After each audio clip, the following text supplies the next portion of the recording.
And welcome to The Story. I'm Ed Henry, in for Martha MacCallum. The 2016 election was almost 380 days ago, yet Hillary Clinton has still not accepted that President Trump won. How do I know that? The Democrat herself just suggested the election may have been, well, rigged.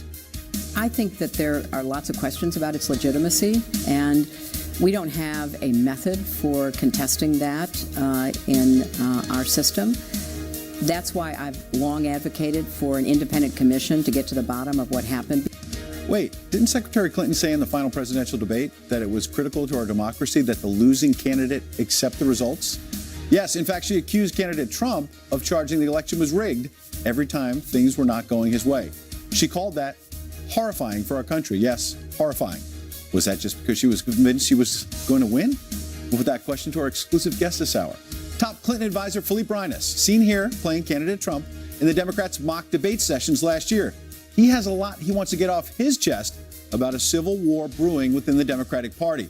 Senators like Kirsten Gillibrand suddenly turning on the Clintons over the Monica Lewinsky scandal. Is it your view that President Clinton should have stepped down at that time, given the allegations? Yes, I think that is the appropriate response, but I think things have changed today, and I think under those circumstances, there should be a very different reaction. Philippe is blunt about saying he thinks Senator Gillibrand is a hypocrite because she gladly took Bill and Hillary Clinton's endorsements and campaign money, but is now running for the hills because of the nationwide sexual harassment scandal that has now reached Capitol Hill. Does Team Clinton have a point? Or are they just mad that Democrats no longer seem to fear the power couple? And what about President Trump? Why is he tweeting about Al Franken but ducking on Roy Moore? We'll dig into all of that, fair and balanced as always. But we begin with our chief Washington correspondent, James Rosen, with more on Senator Gillibrand. Good evening, James.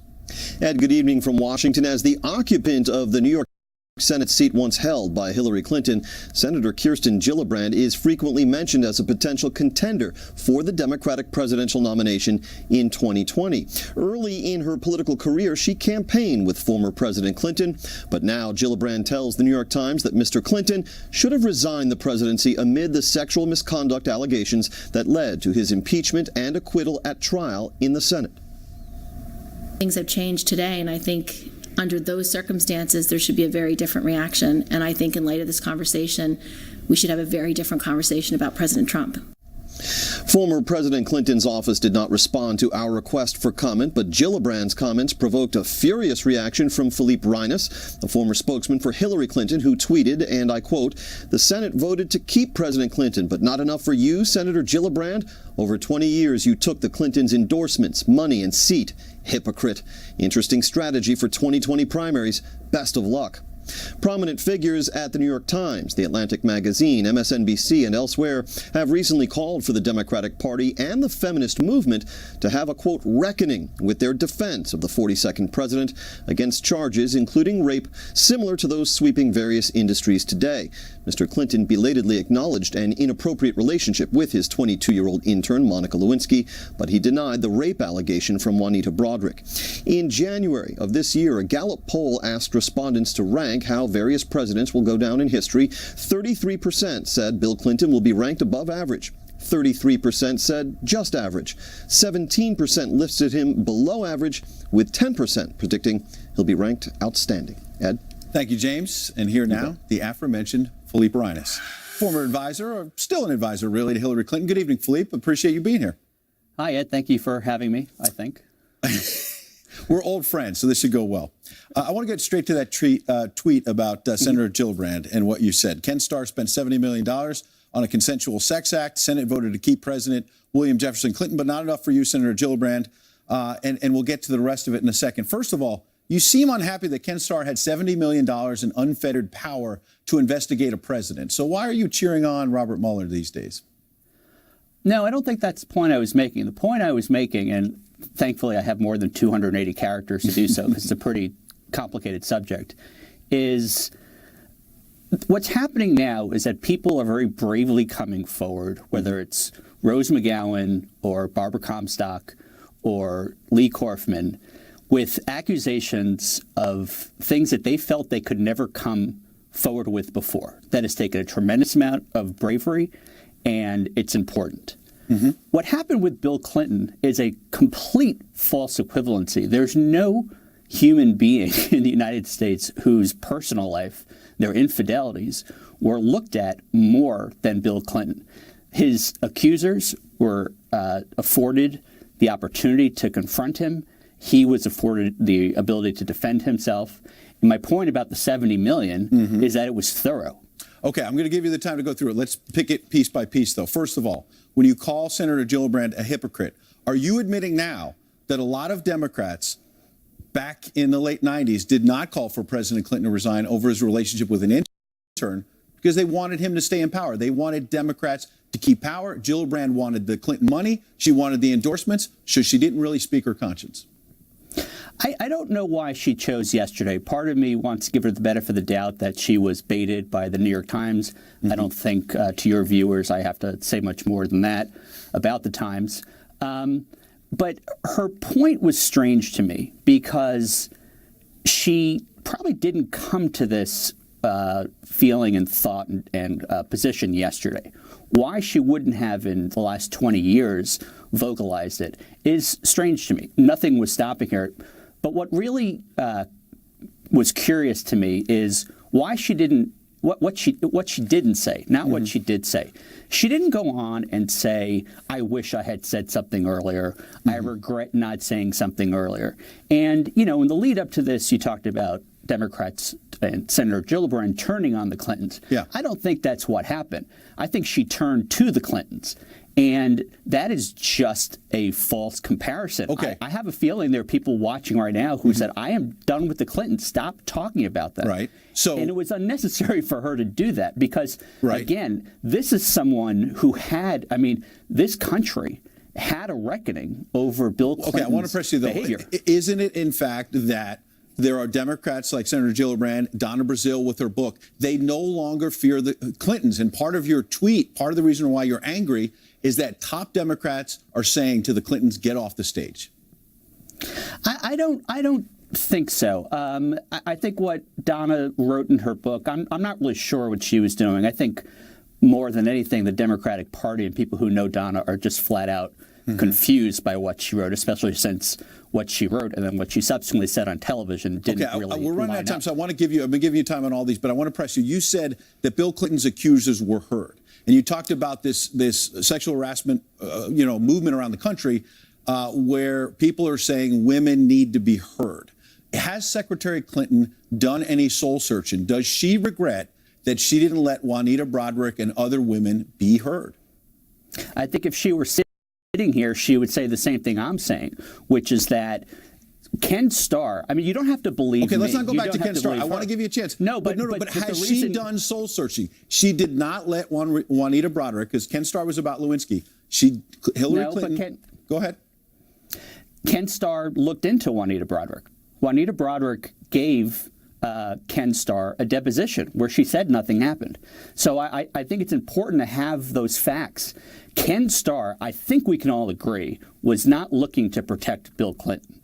The point about $70 million in multiple years is that if he could find something, he would have found it. He did tell us everything he found. The names beforehand, it is not correct to say a name like Juanita Broaddrick So Hillary came Clinton, up only after Hillary 2000. Clinton has not done any soul searching. She doesn't have any regrets about any of the female accusers were beaten up on, verbally by anyone associated with the Clintons over the years. I think she's addressed this many times, and I guess that's my point, is that she's dealt with this, first of all, as a wife, Yes. and then as a public figure 20 years ago. Okay, I want to shift gears to something I mentioned. And I think again, the point that you're making, that there should be some kind of renewed soul searching or reckoning, that is absolutely appropriate when it comes to Harvey Weinstein or when it comes to Roy Moore. It is not necessary when it comes to Bill Clinton, because in 1998 we all lived through the greatest reckoning in American political history. Actually, I was going to shift gears, but when you mentioned Roy Moore, I know it was interesting. I believe it was yesterday after Ivanka Trump had said about Roy Moore that there's a special place in hell for people who prey on children. You tweeted on November 16th, quote, she took her sweet time. She didn't say Moore should drop out. So by your logic, isn't Senator Gillibrand right, at least, that if there's alleged misconduct, Bill Clinton should have stepped aside. You're saying Roy Moore should step aside. You haven't litigated it. You don't know what's true and what's not. And yet yesterday you went out there, Philippe, and you said that Ivanka Trump should have told him to step aside. And instead you said about her, quote, there's a special place in hell for those who exist only to cover for Donald's sins, meaning the president. Aren't you being a hypocrite as well? I don't think so. I think I was making 2 points. One, the larger point is that for the last year and a half, starting with the campaign, we've seen Ivanka play a role where she really was mostly enabling and then covering for her father. They trot her out when, and yesterday was a perfect example of this, the president, for whatever reason, probably political, and he doesn't want to lose in But hang on, the president said in Asia, if the allegations are true, Roy Moore should step aside. And then you say Ivanka Trump is, quote unquote, trotted out. She is a woman in her own right. If you allow other women to speak out who are Democrats, whether it's Senator Gillibrand or anyone else, why can't Ivanka Trump speak on her own 2 feet? Why do you have to demean her by saying she was trotted out? Well, I think Ivanka demeans herself with her behavior, but what behavior? I think she said that anyone who mistreats children deserves a special place in hell. Do you agree with her? Yes. Okay, so how did she do something wrong? The deepest, hottest place in hell. Absolutely. Okay, so you agree with Ivanka Trump. So why did you attack her? That's my question. I agree with her, but she didn't go one step further. And the point I'd make that you're not making is that the hierarchy of the Republican Party wants this guy to go. They've been spending the last week thinking of every conceivable plan to get rid of him. The Trumps, including Ivanka, are out of step. And the other point is she was speaking because her father wasn't. And I know what you just quoted, but everyone has been basically holding their breath for President Trump to say something, and he really hasn't. He said in Asia that if the allegations are true, he should step aside. That wasn't good enough for you? It's not a matter of what's good enough for me. The people of Alabama are going to decide. But when there were allegations against Bill Party Clinton, when there were allegations against Bill Clinton, you wanted them, hey, it should be fairly litigated. So in the case of Roy Moore, nobody here is defending him, but this happened 30, 40 years ago, and it hasn't been litigated. So why are you just saying throw him aside? You don't know the truth. I think that the distinction is that Roy Moore, his victims, his accusers have never been heard until now. They deserve to be heard, and there's a problem in that unless I'm missing something, no one in the state of Alabama is in any way investigating these crimes because they're old. Alleged crimes, now, sure.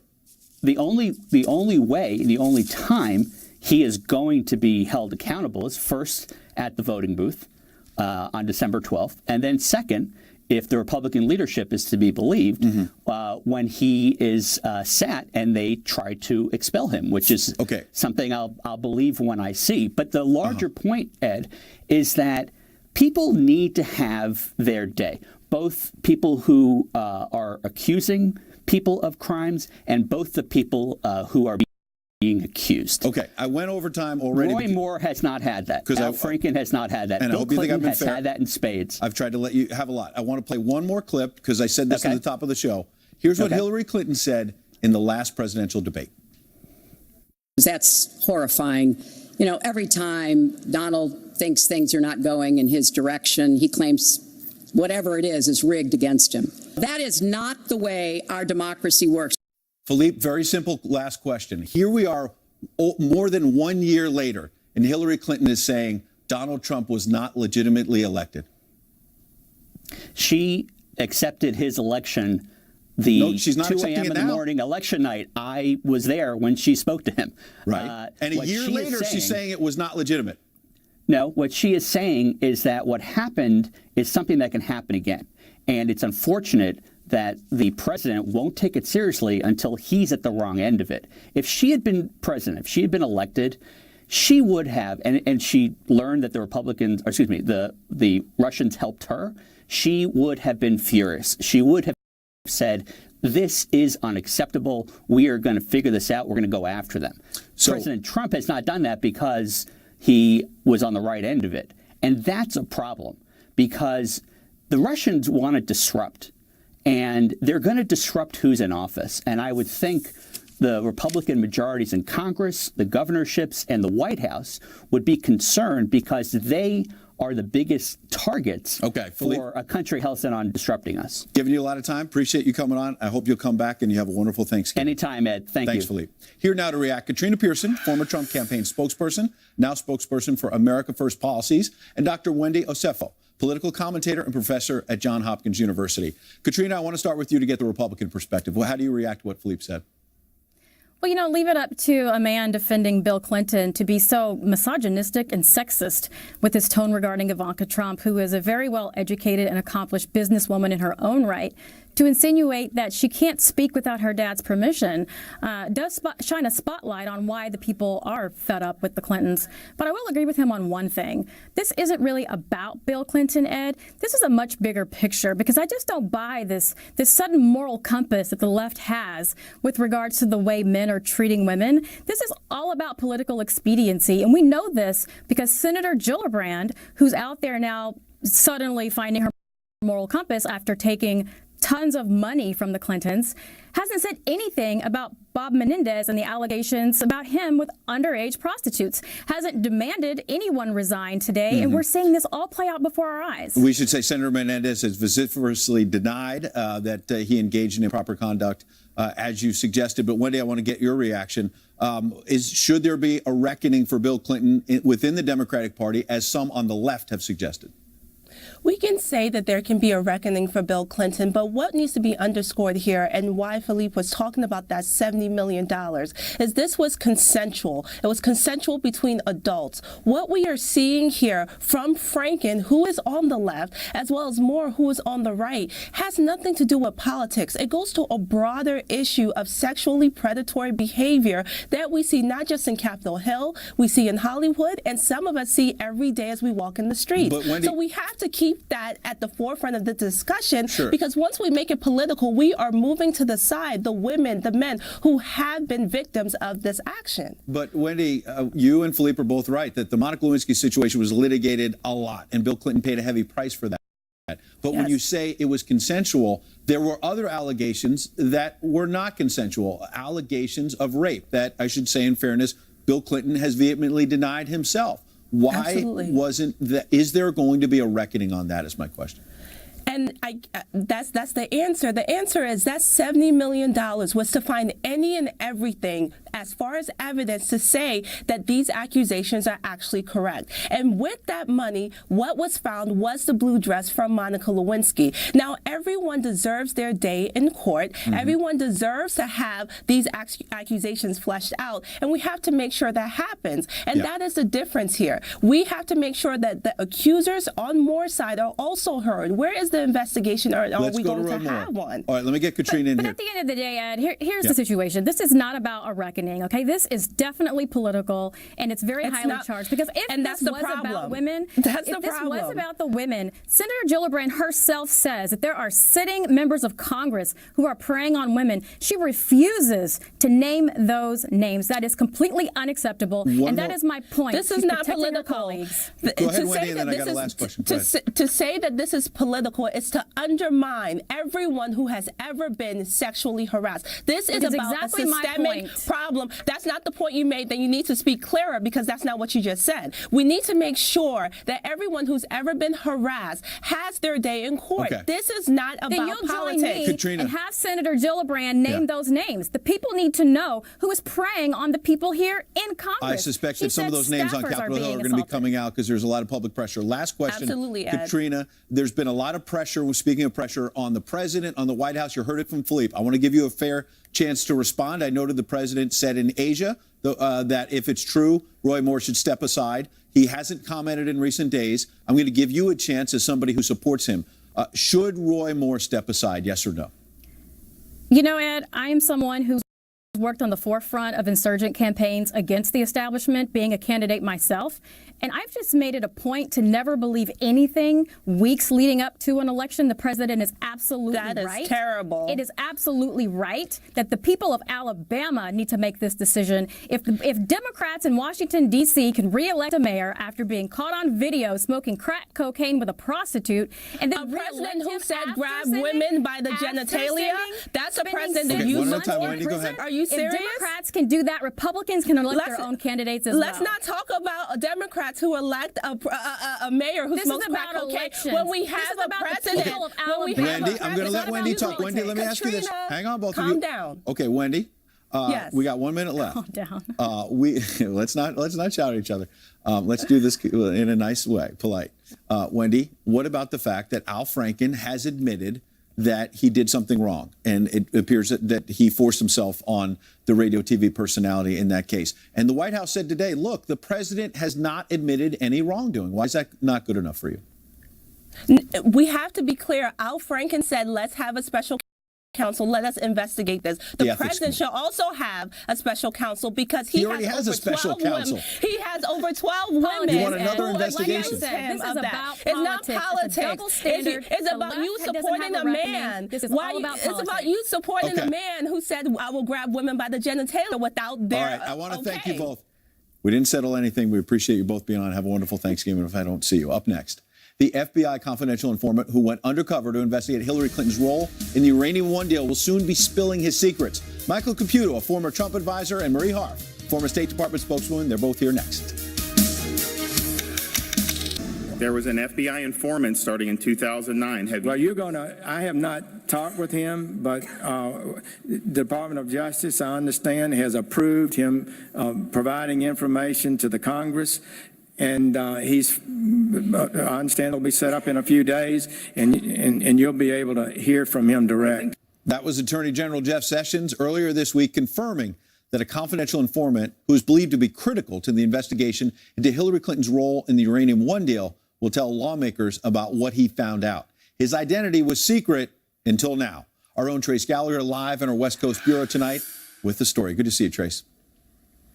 Good to see you, Ed. The Senate Judiciary, House Intelligence, and House Oversight Committees are all looking into the 2010 sale of Uranium One. That's the Canadian mining company that had rights to 20% of U.S. uranium. And now the Reuters news agency is identifying the man whose testimony could make or break the investigation. He is William D. Campbell, a lobbyist who at the time of the Uranium One sale was a confidential informant for the FBI in a bribery investigation involving the head of 10X. 10X is a U.S. subsidiary of Russia's atomic giant Rosatom, the very same Rosatom that acquired Uranium One. William Campbell claims to have key information about the vast corruption in the Russian uranium industry, information he says he shared with the FBI back in 2009.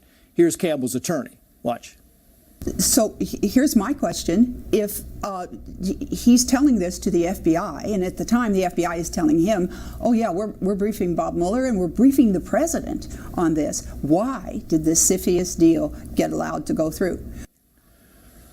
CFIUS is an acronym for the Committee on Foreign Investment in the United States, which gave the go-ahead for the Uranium One deal. CFIUS is made up of 9 U.S. agencies, including the State Department, which was led by Hillary Clinton. Critics say multi-million-dollar donations made to the Clinton Foundation by people connected to Uranium One influenced the State Department to vote yes. Clinton supporters say nonsense, pointing out that all 9 agencies, along with the president, signed on to the deal and that Hillary was not involved in the vote. For her part, Hillary Clinton says the congressional investigation is trying to shift attention away from special counsel Robert Mueller's Russian meddling investigation. And Clinton calls talk of appointing a special counsel to look into Uranium One a, quote, abuse of power. There is still no word exactly when William D. Campbell will testify before Congress. Ed. Thank you, Trace. Here now with more, Michael Caputo, former Trump campaign senior advisor, and Marie Harf, a former State Department spokesperson during the Obama administration, now a Fox News contributor. Good to see you both.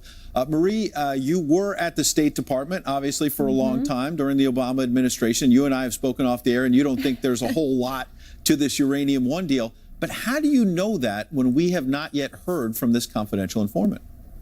Well, because I've seen no evidence of any wrongdoing that involves Hillary Clinton here. There's a lot of insinuation, a lot of people throwing around accusations, but not one shred of evidence that Hillary Clinton herself was involved in this decision. And having worked at the State Department and knowing that there were these numerous cases under this CFIUS committee going on, Never did I know that a Secretary of State was ever involved in them. And the idea that the other agencies that had to vote on this would have somehow cared about the Clinton Foundation or its donations, I mean, truly, I served in this administration. Nothing could be further from the truth. So sure, let's hear from this confidential informant. I would love to hear from him because I don't think he's going to have anything to say that involves some of these conspiracy theories. He may have interesting information about Uranium One, but I don't think it's tied to Hillary Clinton. Michael, what about it? Is it a conspiracy theory? Is it a whole lot of nothing? Or might this confidential informant finally blow the lid off something big? Well, I've got a bit of a perspective on it. During the same time that CFIUS was examining the Rosatom purchase of Uranium One, I was, my firm does litigation communications. I was representing the French defense contractor Safran, also before CFIUS at the same time. Safran was buying a U.S. biometrics company, a company that does your fingerprints. And they went through 2 whole years, 24 months of examination as a close and historic ally of the United States. And at the end of their CFIUS examination, they were forced to never speak to the company they purchased in America ever again. In contrast, Rosatom got approval for the purchase of Uranium One in 90 days. Let me tell you something. All those executives at that French firm I work for, they know exactly what's going on here. Marie, I want to try it one other way with you then, having heard that, which is that how is it that you and other Democrats have spent the better part of a year suggesting that the contact that was going on between the Trump campaign and the Russians, that the Russians were up to something nefarious. But when it comes to them, the Russians pouring money into the Clinton Foundation and pouring cash into Bill Clinton's pocket in the form of speaking fees, you seem to think, it was no big deal. Well, I'm not saying I would have run the Clinton Foundation the way that they did, but these are 2 separate issues, Ed. Let's be very clear. You're trying to merge the 2. The first is the intelligence community. This is not Marie Harf's perspective.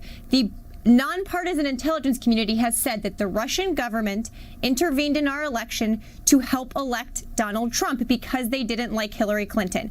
Now, what the special counsel is looking at is whether there were, people in the Trump world working with the Russians. I don't know the answer to that. None of us do yet. Fine. Sure. Did the Clinton Foundation do some things I wouldn't have done? Of course, but that is very different than a foreign power working to undermine our democracy. Michael, that is a very, very different thing. Michael, I got 15 seconds. Is there going to be a special counsel? Is the Justice Department going to move forward on Uranium One? Yes or no? There really ought to be a special counsel. I know the $500,000 that Bill Clinton was paid by Renaissance Capital. There are a lot of people at Renaissance Capital in Russia back in those days who are Westerners who could speak to this issue if they were called. And there were 15 Democrats close to Hillary Clinton and Barack Obama registered to lobby on behalf of the Kremlin and Kremlin companies at the same time. Michael, I love you, buddy. You're making a great case, but I can see from the smile on Marie's face, she ain't buying it. The tin hat looks good on you, friend. We'll see how this turns out. You both have a wonderful weekend. You too, Ed. Still to come. The NFL now investigating sexual misconduct allegations against Jameis Winston. He's back in trouble. And it's not his first time being accused of being inappropriate with a woman.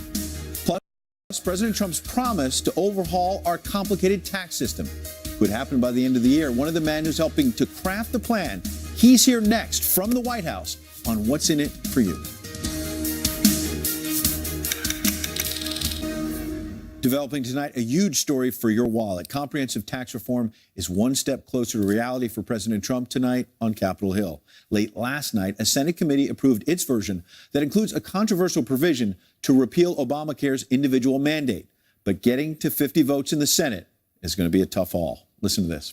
I never promise anybody tax cuts because I'm one of those deficit hawks. We don't have enough revenue to pay for all of our expenses. There's a very narrow 52 to 48 margin in the United States Senate, and so when you lose one vote, it does give you pause for sure. I'm a yes on the Senate bill today, but that doesn't mean we can't make it better. There is a long and very bumpy road ahead. In fact, I'm inclined to say that the House bill is dead on arrival. Here now, a key player for President Trump, Kevin Hassett. He's the chairman of the Council of Economic Advisors at the White House. Kevin, we appreciate you coming on tonight. A victory for the president in round one. But the House, as you know, is the easy part. You heard right there from Senator Blumenthal, a long and very bumpy road. How do you convince skeptical senators, particularly Republicans in your own party, who say, look, the corporate tax cuts are permanent, but the middle class tax cuts are not? Right. Well, the objective, obviously, from the outset for everybody in the White House and everywhere in Washington is to get Americans the tax code they deserve, to get a tax cut for the middle class and a corporate rate reform that are all permanent. But we also understand that there's a legislative process that the people in the Senate have to get something put together that can have a coalition of, at least 50 votes plus the vice president, and that they're working on that right now, and we support that process. And if they have budget rules that they have to follow that make some of the stuff expire, then they're going to have to do that in order to have a bill that changes the law. But right now the law is completely unacceptable, and so if they get something passed, then it'll be a step in the right direction. And then what'll happen, I really firmly believe, is that the tax cuts will have a positive effect on the economy, and they'll become easy to extend if there are some measures that expire. Kevin, I understand the process. People get fed up with the process in Washington, and that's going to change what may or may not be in the bill. But in terms of the substance of it, there seems to be frustration even among some of the president's supporters. He talked in the campaign about finally doing away with the carried interest loophole, which really helps hedge fund managers and others, and they get to, be able to have their income tax at a much lower rate than the 39.6%. How does keeping that in this GOP plan help the forgotten man, forgotten woman that the president talked about helping in the campaign? I think that the president's position on carried interest has been absolutely clear, but he also understands that it's a legislative process where he's not the dictator, where folks have to negotiate and trade off equity and efficiency and come up with a bill that can pass. The president has been a leader in this from the beginning. He's established, non-negotiables, like the rate has to be 20%, has to be a middle-class tax cut for the corporate tax. The middle class has to get a tax cut, and it has to be simpler. All of that stuff is, big picture leading by setting lines in the sand or drawing lines in the sand, but the details are things that the president recognizes that the members of Congress are going to have to work out. And so it's essential that we get a reform that changes the tax code, because right now we're chasing all of our businesses offshore and reducing the demand for American workers and driving down their wages. Kevin, take a listen to some of the fireworks in the Senate Finance Committee as they were debating whether or not this helps the rich. I really resent anybody saying that I'm just doing this for the rich. Give me a break. I think you guys overplay that all the time, and it gets old. And frankly, you ought to quit it. Mr. Chairman, the public believes it. I'm not through. Okay. I get kind of sick and tired of it. True, it's a nice political play. Well, Mr. Chairman, it's not true.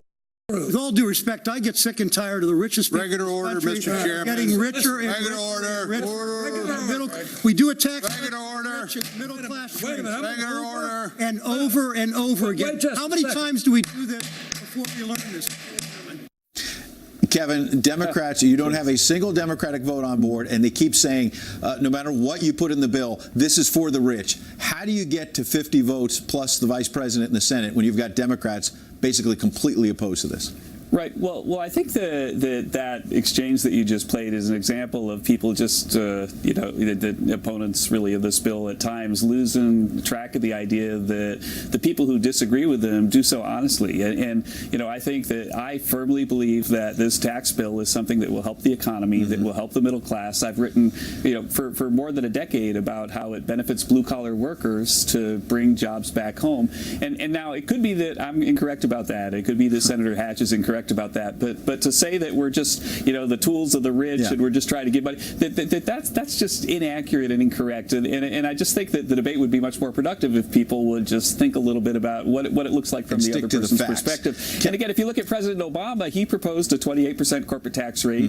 They cited a lot of the stuff that we're citing. The economic report of the president even cited my own work a number of times supporting their own corporate tax bill. And so I think that it'd be better for America if people would remember those things. Kevin, 15 seconds. It was a rocky road on Wall Street. The president has been touting, and yes, big picture, the market's been way up since he was elected, but it's been very rocky this past week. Is that because the markets are nervous that, I've got 15 seconds, are they nervous you're not going to finish the job on tax reform?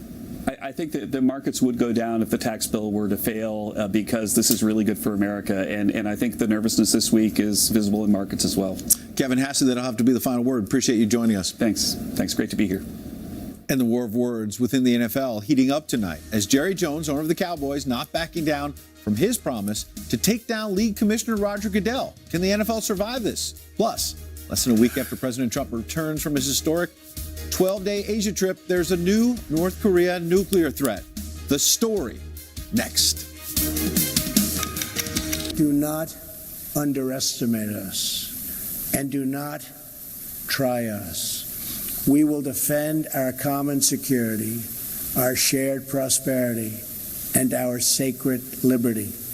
It wasn't quite fire and fury, but that was President Trump last week in South Korea, issuing one of his strongest warnings in recent days to North Korea. But tonight, there's an alarming new report on the rogue nation's nuclear ambitions. Greg Palcott has the story tonight from London. And talks to try to deal with the North Korean crisis revving up on both sides of the DMZ today. In Pyongyang, the highest level Chinese official was there in 2 years talking with officials. President Trump had called this a big deal, and it follows his recently completed trip to Asia.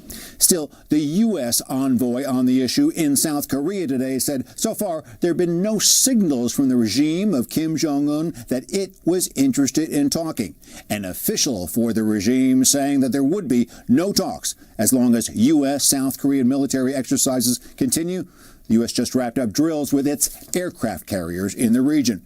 This amid a new warning of the dangers from North Korea's missile and nuclear programs. Japanese Prime Minister Abe saying today that the North presents the biggest security threat to the region since World War II, along with new reports that say the regime is developing submarines that could put its missiles in closer range to the U.S. mainland.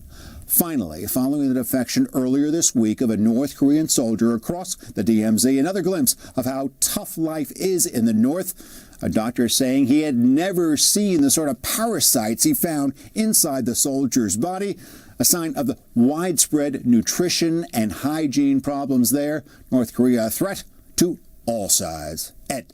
Thank you, Greg. Meanwhile, the NFL's internal war, it's getting even uglier as new details spill out about a bitter call between Commissioner Roger Goodell and Cowboys owner Jerry Jones.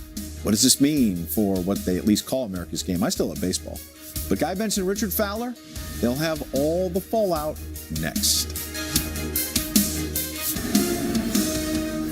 Developing tonight, the NFL now investigating allegations that Tampa Bay quarterback Jameis Winston and a female Uber driver claiming that he groped her in March of 2016. Winston denying the allegation, saying, quote, "While I am certain that I did not make any inappropriate contact, I don't want to engage in a battle with the driver. I regret if my demeanor or presence made her uncomfortable in any way." Here now, Guy Benson, political editor of townhall.com. Richard Fowler, senior fellow, New Leaders Council, both Fox News contributors. Good to see you both. Richard, what in the world is going on with the NFL? Hey, Ed. That is a good question. With this particular case, this Winston case here, I think we need more facts before we could actually make a judgment on who's right and who's wrong. I think we have one story where it's her word against his word, and it's very hard to judge who's right. We have to figure out if there's more people in the car. There needs to be more evidence and more facts before anybody can make a particular determination here. And I think what the most interesting part of the story to me here is the fact that she didn't contact law enforcement, but rather she reported it to Uber, and then she called BuzzFeed. Very weird. Guy, I've seen you tweeting about Northwestern, as I recall, so I know you're at least a bit of a college football fan. When Jameis Winston was at Florida State, he got into a little trouble for allegedly shoplifting crab legs. The trouble doesn't seem to stop. Well, I think that's the context of this allegation that Richard just talked about against Winston at the NFL level. There was a big allegation against him when he was a student at Florida State, the quarterback there, of forcible rape in 2012. Mm-hmm. Now, that was never proven. They ended up settling the case off to the side, and we didn't really know what the terms are of that. Yeah. But one thing that the New York Times discovered, Ed, when they looked into the case was that Winston was never questioned by the police, and the school seemed to go out of its way not to really investigate the allegation very seriously. So I agree with Richard. We need more investigation. We should not jump to conclusions, but there might be a pattern of behavior here with previous lack of accountability being a factor. Guy, real quick, and then I'll get to Richard. What about Roger Goodell and Jerry Jones? We're hearing now about this explosive phone call they had. This is getting pretty ugly. Well, I'm a Giants fan, so I'm triggered by any discussion of the NFL this year because we stink. Yeah, I agree. But if I read that story, about Jones and Goodell. Setting aside the details, I think the number of off-field issues that have plagued the league for the last year have been dealt with in an incoherent and sometimes capricious-seeming way to fans, and it's turning a lot of people off. Richard, I want to shift gears because I got to get this in. Today we learned about the world's first human head transplant in Spain. It was done on a corpse. It was successful, and now a surgery on a live person might be imminent. If you had one person in the world who you think could get a head transplant, who would it be? And you can't say Guy, by the way.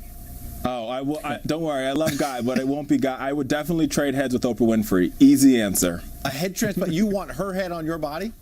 Yeah, like I would take the brain. I don't know if I would take the look. I would definitely take the brain. She's a very smart woman. Guy is grabbing his chin. What do you think, Guy? 10 seconds. How does this work? Do you get to pick a brain, and can I do like Charles Krauthammer's brain and Tom Brady's head? Like, how does this work? Yeah, or maybe Tom Brady's body and Charles Krauthammer's brain. I think that'd be a great combo. Both of you are awesome for coming on. Have a great weekend. If I don't talk to you, have a great Thanksgiving. Happy Friday. Same to you. All right, we'll be right back.